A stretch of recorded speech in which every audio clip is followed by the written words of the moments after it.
朋友们，我们有太多的痛苦呢，其实都是源自于我们的内心对当下的不接纳。唯有接纳，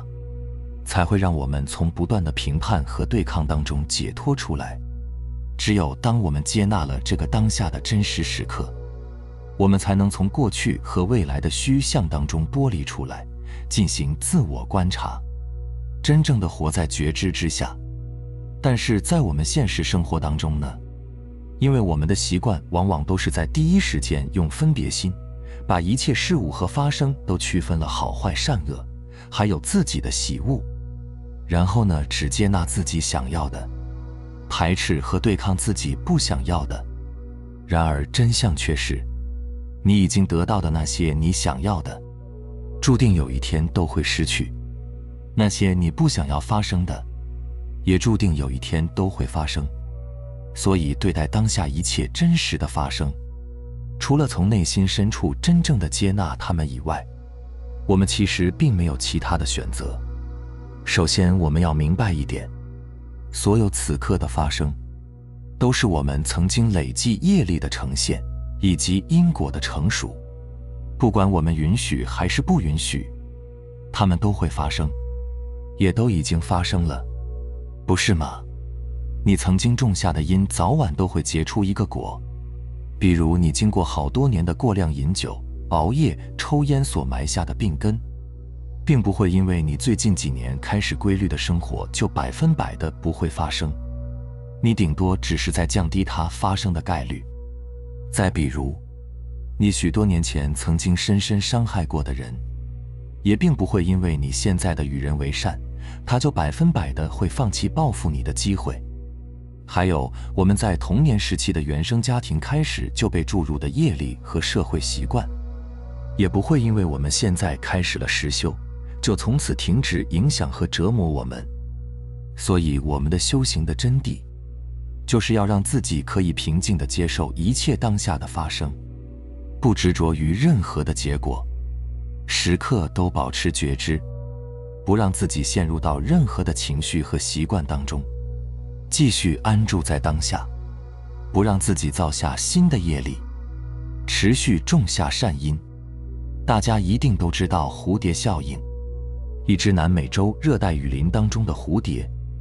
扇动几下翅膀就可以在2周以后引起美国德克萨斯州的一场龙卷风。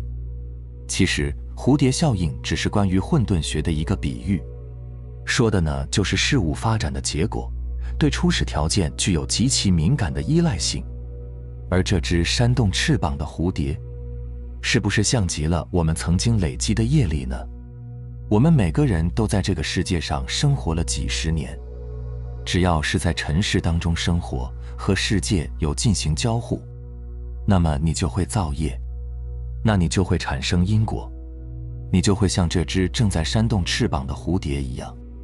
并且扇动了无数次。而这些能量呢，迟早都会在未来的某一天和我们当下的能量进行干涉和叠加，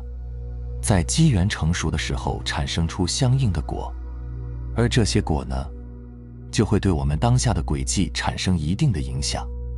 之所以佛家从来就不去讲努力，就是因为努力永远都是指向一个期待当中固定的结果。而事实上，由于我们曾经因果的累积和传递，我们永远都无法100%的把握任何当下的结果，不是吗？我们能做到的只是尽力而为。所以佛家只说精进，因为精进指的是我们当下的提升，目标只是在于我们自己有没有实现提升，有没有在具体的事情上做到知行合一，并无关乎于任何的结果。这就是所谓的但行好事，莫问前程。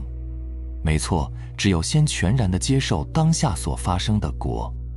才能继续安静地安住在当下种因。而真正的接纳，我们首先就要先从自己开始，允许和接纳发生在自己身上的一切结果。但是要注意的是，这里的接纳不是让你接纳在社会习惯之下所定义出来的那些名称、那些标签、那些认知幻想。不是说你倒霉了，你要接纳你的倒霉；你颓废了，你要接纳你的颓废，你无能了，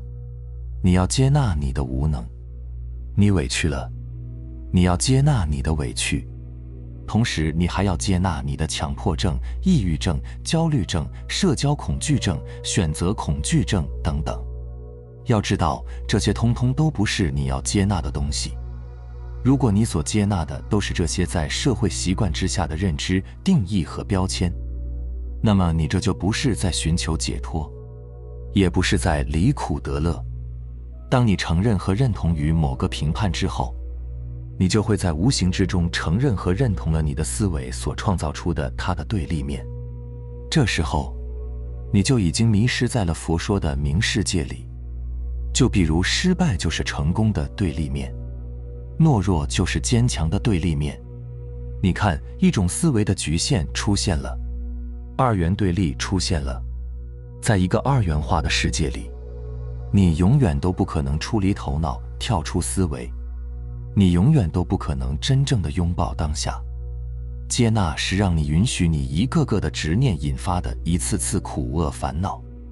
允许你的这些起心动念的发生，允许你的业力功课随时降临，这才是真正的接纳。就像我们之前说的，化解我们负面情绪的大前提，就是要首先接纳我们自己负面情绪的发生，允许我们自己身上的业力呈现。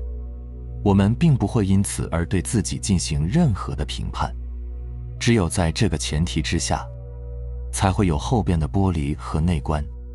才会有在当下的实修。只有我们先全然地接纳了自己的不美好，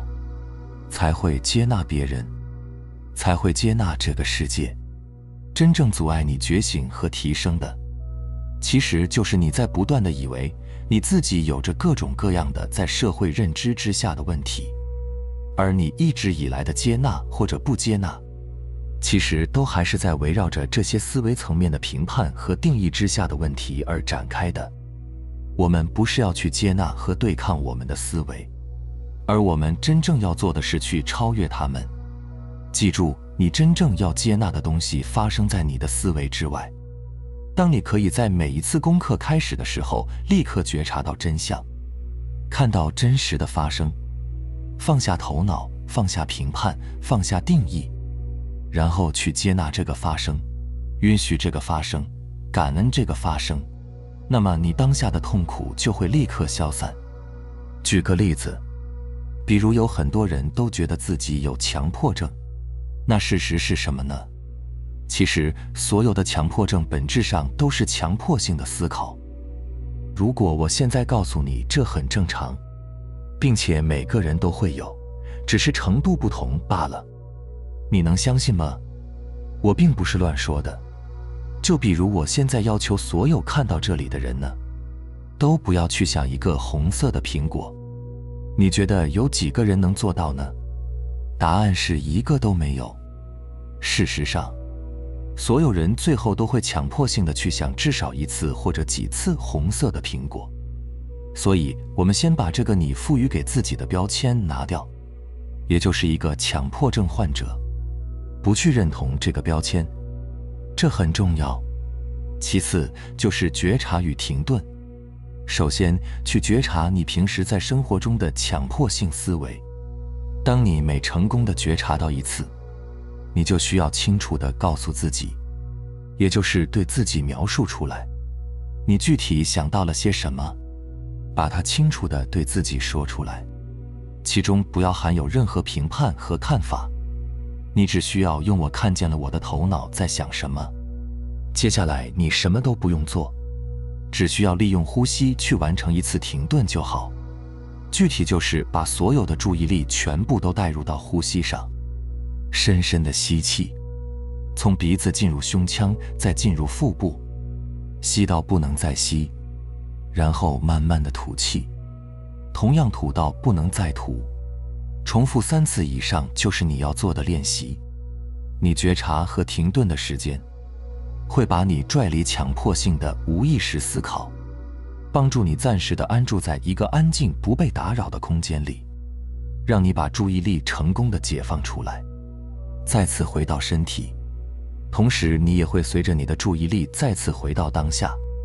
你并不需要深入的去分析和研究导致你这种情况的有可能的原因，比如是否来自于原生家庭的影响，或者生活工作的压力。其实这些都不是解决问题的关键，接纳、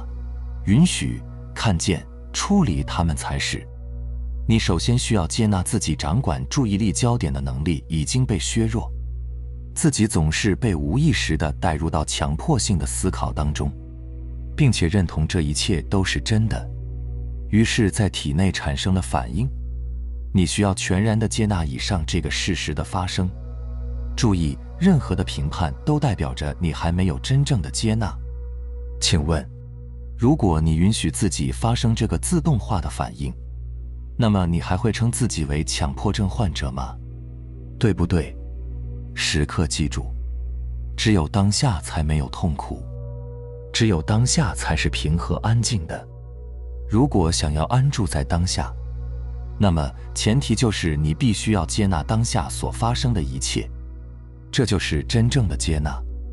当你接纳的是此刻正在发生的实相时，那么你便是安住在当下了，你的此刻就会是平静和安宁的。最后，教大家一个可以很好的引导我们做到内在接纳的非常管用的心法，那就是不管在和别人进行沟通，还是我们在和自己的内在进行对话的时候，无论面对任何的问题和情况，记住，先不要管接下来你要面对什么，要怎么处理，你只管要求自己在每一句话的开头，一定要先说出是的，没错，的确如此，是这样的，等等诸如此类的表示强烈的肯定和接受、认可和承认当下事实的词汇。这些词汇当中呢，都蕴含着正向而又强大的让你可以接纳当下的力量。一旦你鼓起勇气和习惯反着来，先让自己勇敢地说出这些词汇，剩下的哪怕你是即兴发挥，你就会发现它们真的会帮助你从对抗的情绪当中瞬间跳脱出来，直面当下的实相，并且这样做还可以帮助你从临在的角度感受到你之前完全感受不到的自己以及其他人的情绪，从而帮助你实现和他人以及自己这个肉人的共情。假如人生呢就是一场即时的舞台剧，那么一定要记住，让自己的台词永远都从是的开始。明白了吗？好了，非常感谢你能看到这里，希望能对你有所触动和启发。我们下期再见。